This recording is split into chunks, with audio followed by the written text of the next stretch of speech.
Ian Abrahams is in Lyon. Ian, I see you sitting there in brilliant sunshine. Bonjour, monsieur, ça va? Yeah, bonjour. It's an absolutely glorious day here. It was lovely here yesterday as well when I arrived just after lunch. It was about 22 degrees. A bit warmer today, up to about 24. It'll be around 17, 18 degrees at kick-off time tonight. And certainly last night, I was walking around the city around midnight. It was a very, very mild evening. So it's going to be absolutely perfect conditions. Most West Ham fans, unlike myself, have bought shorts with them and are enjoying themselves in Lyon. There was no trouble from what I heard at all last night, which was also really good news. As you heard there, David Moyes is in confident mood. I have got a couple of West Ham fans alongside me, Lewis and Matt. Lewis, first of all, no Kurt Zuma tonight. Is that a big problem? Yeah, I think massive problem, to be honest. I do like him to be up, but he's not on the same quality at all. Zuma's been our best defender this season, so I think it'll be a big miss. Diop on home territory, you don't think you might bring a little bit out of him? I hope so. I mean, I've got full faith in him. I'd rather him at the back than have to switch that from my perspective, I think. It's just, before we've had him and Dorset, he also had an unbelievable season, but with him and Dorset played together, we haven't been the same team this season. Matt, level at 1-1. Is it absolute? Shut up! Is it absolutely key that West Ham score first tonight? Yeah, I think if you go 1-0 down and then 2-1 aggregate, I think the head starts to drop. I haven't seen much of that this season, so I think there's a lot of resilience in this team. But yeah, I think if we score first, gets the crowd up, maybe quite to the effect.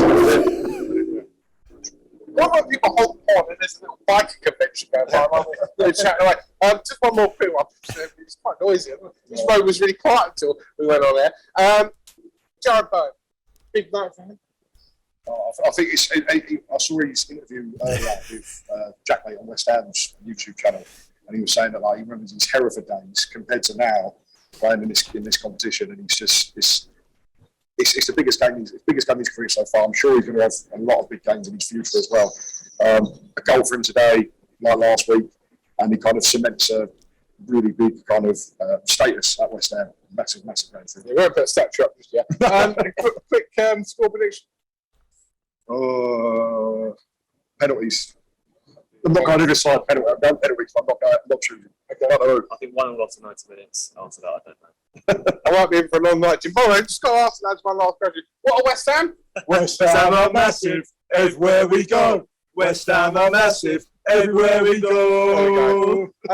It's a beautiful day here, Jim. The only thing that we really need to make it a even more beautiful day is West Ham get to their first European semi-final in 3 years shy of 47 years. Let's hope they do it, Ian. Terrific stuff. It was interesting the way you interviewed the lads there. You know, the side of the road might have been better as opposed to the middle of the road.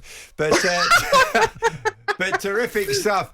Ian, what are they saying, just before you go, mate, were they saying locally? Because Lyon fancy their chances, that we know, don't they? Yeah, the lady behind the bar in our hotel is a big French football fan. She wouldn't tell me who she supported, but she said she wanted West Ham to win tonight.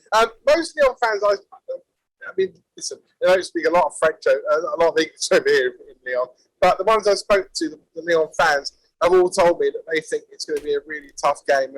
One guy in particular I spoke to in the stadium last night, he was there for the press conference, and he said to me that Lyon haven't been great in Liga, and you have to look at their results this season for that. I think what will be key is if Boateng is fit tonight, if Ndombele is fit tonight, if Herrera is fit tonight. I mean, those players apparently have got injury problems. I heard they did train yesterday, but if Lyon have got the sort of injury problems that they could have, then West Ham hopefully will capitalise. But of course, there's no Zuma, there's no Cresswell, and there's lots of traffic. Please be quiet. I'm on the radio.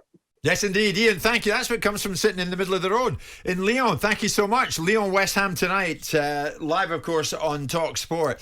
I mean, Simon, at the end of the day, this is where West Ham should be. You know, they are ambitious. They want to. This is what David Moyes believes. They can beat this team. This team they can beat them. This team concedes goals. It conceded 4 goals against Rennes recently. It's conceded 2 goals the other day against Angers. They are not top sides. West Ham can beat this side. I think West Ham will beat them 2-0. Excellent. Let's hope so. And of course, the winners of that would take on either Barcelona or Eintracht Frankfurt.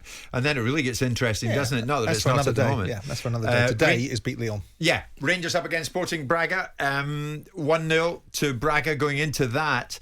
We'll talk about Rangers in a second, but on West Ham, have they got, are the foundations being established there by the ownership to make this a regular occurrence? To go deep in a European tournament? Not particularly. I think they've laid the foundation, if they have indeed laid a foundation, by bringing David Moyes back, which was more luck than skill. But the bottom line now is they've got another investor. That's the foundation that the West Ham fans should take some heart from. Yes. Because I think he will end up owning the football club. Maybe the efficiency of selling the football club in 2023 will become prevalent to David Gold and David Sullivan. And then you see somebody that might kick on and underpin what David is saying. David's calling out. It's call out here. I think this football club's got a lot more to do, and a lot more it can do, a lot more space for it to be even better and bigger. Well, there's only one thing that helps him with that, and that's more money. And that's not hugely forthcoming from the current incumbent majority shareholders. It may become more forthcoming with this new investor that's bought a significant shareholding in that business. Yeah. Okay, so we shall watch with interest what happens in Lyon. Would love West Ham to go through. In Glasgow, Rangers against Sporting Braga. We've heard from Carlos Carvajal all week. Braga take a 1-0 lead going into that one, and the winners there would take on either Atalanta or RB Leipzig. Do you think Rangers can overcome Braga tonight? It'll take a bit of doing. Yeah, I think they can. I think it's a difficult game, and the fact they haven't got Alfredo Morelos doesn't help. Yeah. But you're playing in front of a very, very, very focused football crowd that'll be very motivated, and there's a huge opportunity. And I hate to be just sounding like I'm just taking the soft option and saying, oh, West Ham will be fine and Rangers will be fine. They'll be fine if they turn up. If Rangers turn up tonight, I expect them to beat Braga. If they in some shape or form are 15 or 10% off, then they won't. That was some shape or form. That was Sean Connery. Each one of these ties is pretty finely balanced. Atalanta, Leipzig 1-1 going into the second leg. Rangers, Braga 1-0 up. Barcelona, Eintracht Frankfurt, interestingly 1-1. Same scoreline, Lyon, West Ham. But West Ham go in tonight. Ian Abrahams is there. We'll get him off the road, and we'll continue to speak to him throughout the day, no doubt, right here on talkSPORT.